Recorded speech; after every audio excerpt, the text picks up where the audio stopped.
Well, you weren't lonely. No, not at all. Hey, it's been a busy week in the financial markets. Only Monday. Financial specialist Stephen Budin here to give us some insight. Well, Congress is coming back into session after a 5-week recess. What do you think of that? I think it's, isn't that great news that Congress is coming back?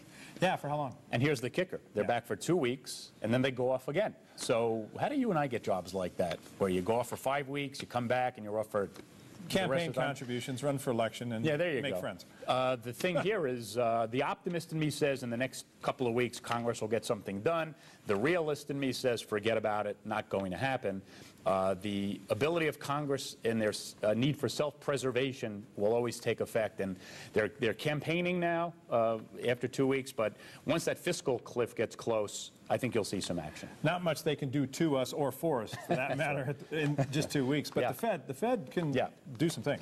We have a 2-day Fed meeting this week. What's interesting here is will they take more action to keep the economy stimulated? The jobs report last week was pretty weak, and Chairman Bernanke, again, has said time and time again that he'll do whatever he can to help that employment situation.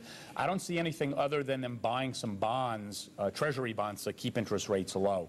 And we're looking in the neighborhood of 75 to 100 billion. Not really that big of a deal, but I think you'll see the Fed do something. That's what the markets are expecting. If they don't do something, I think you'll see some issues.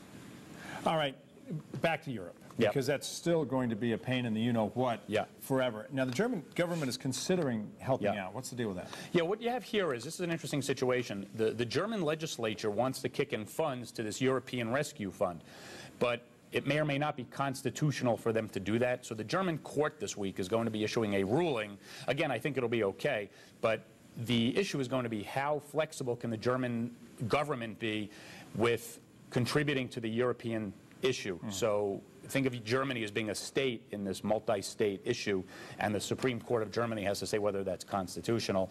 Again, pragmatists abound over there, and I think you'll see the court figure out some way to make this happen. All right, let's get back and tie this in one big old bow. The election's coming up. Is there a chance that any of these entities we're talking about are going to get anything done until after, let's say, December?